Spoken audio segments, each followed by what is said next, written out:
আজকে আমি আবারও একটু নতুন রেসিপি নিয়ে চলে এলাম। আজকে আমি একটি দুটি রেসিপি নিয়ে চলে এলাম। দেখুন এখানে নিয়েছি আমি ঝিঙ্গা আর এখানে নিয়েছি সোয়াবিন। তো আজকে আমি সোয়াবিনের চাটনি ও ঝিঙ্গা চাটনি বানাবো। তো আমি প্রথমে ঝিঙ্গাগুলোকে ভালো করে ছুলে নেব।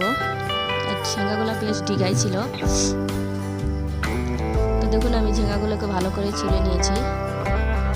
তো আমি ঝিঙ্গাগুলোকে একদম কুচি কুচি করে কুচে নেব। তো দেখুন আমি ঝিঙ্গাগুলোকে এরকম করে কেটে নিলাম, একদম ছোটো ছোটো করে। তো আমি সব ঝিঙ্গাগুলোকে এরকমভাবেই কেটে নিয়েছি। দেখুন তখন আমি ঝিঙ্গাটাকে ভালো করে ধুয়ে নেব। আর দেখুন ঝিঙ্গাগুলোকে আমি কেটে ধুয়ে নিয়েছি। ঢেলে আগে বানাবো সোয়াবিন চাটনি। তো আমি কড়াই গরম বসিয়ে দিয়েছি আর এখানে দিয়ে দিলাম এখন সরষা তেল।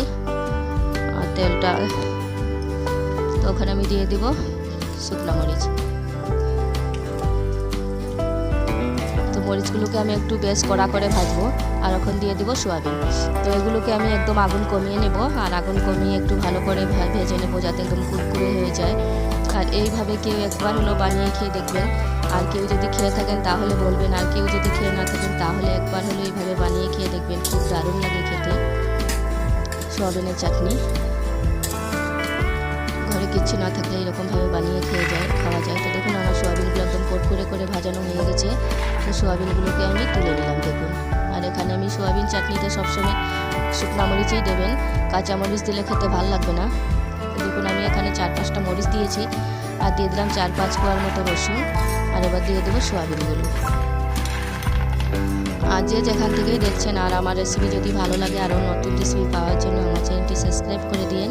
আর তো দেখুন এখন আমি এখানে দিয়ে দিলাম স্বাদ মতো লবণ। আর কিচ্ছু লাগবে না, বাস এতটাতেই বানিয়ে খেয়ে দেখবেন, খুব দারুণ লাগে খেতে গরম ভাতের সাথে। তো এটাকে আমি এখন গ্রেট করে নেব। দেখুন আমি এটা গ্রেট করে নিলাম, বা পাটায়ও বেটে নিতে পারবেন যার যেমনি ইচ্ছা। তো আমি আজকে গ্রেটেই করে নিয়ে মিক্সচারে মিক্স করে নিয়েছি। অন্যদিন আমি পাটায় বেটে নিই। তো দেখুন কি সুন্দর হয়েছে চাটনি। তো এবার আমি ওখানে ওই কড়াই দিয়ে দিলাম তেল। তো ওখানে আমি এখানে দিয়ে দিলাম পেঁয়াজ। তো পেঁয়াজগুলোকে আমি হালকা লাল লাল করে ভেজে নেব। একদম কালো করবো না পেঁয়াজগুলোকে, একটু যাতে নরমেই থাকে। তো দেখুন আমার পেঁয়াজগুলোকে আমি এরকমভাবে ভেজে নিয়েছি। আর এখানে নিয়েছি আমি কাংলা মাছের শীতল। তো এখানে আমি 3টা শীতল নিয়েছি। আর শীতলগুলোকে আমি ভালো করে ধুয়ে নিয়েছিলাম। আর আমি মাথাটাকে ফেলে দিয়েছি আগে। তো এখন এটাকে দিয়ে আমি একটু ভালো করে ভেজে নেব যাতে এটার কাঁচা গন্ধটা চলে যায়। আর এখন দিয়ে দিলাম আমি ঝিঙ্গা। তো এগুলোকে দিয়ে আমি একটুখানি ভালো করে কষিয়ে নেব ভালোভাবে। আর ঝিঙ্গা যদি এরকমভাবে কেউ বানিয়ে খেয়ে থাকেন তাহলে বলবেন, আর কেউ যদি না খেয়ে থাকেন তাহলে একবার হলে এইভাবে বানিয়ে খেয়ে দেখবেন, খুব দারুণ লাগে খেতে। তখন আমি দিয়ে দিলাম স্বাদ মতো লবণ আর দিয়ে দিলাম হলুদ।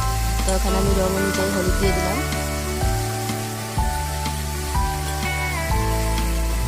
আর দিয়ে দিলাম মরিচ।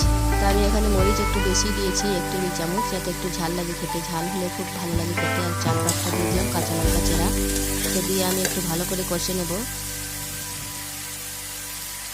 আর আমি এখন দিয়ে দিলাম এখানে 4-5টা রসুনের কুয়া।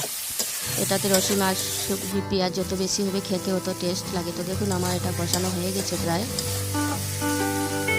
আর এখন আমি দিয়ে দিলাম সামান্য জল। তো জল এখানে আমি একদম বেশি দেবো না, জাস্ট একটু কম দিয়েছি জল, কারণ এমনিতে ঝিঙ্গা আমি একদম ছোটো ছোটো করে কেটে নিয়েছি, সহজেই পেকে যাবে।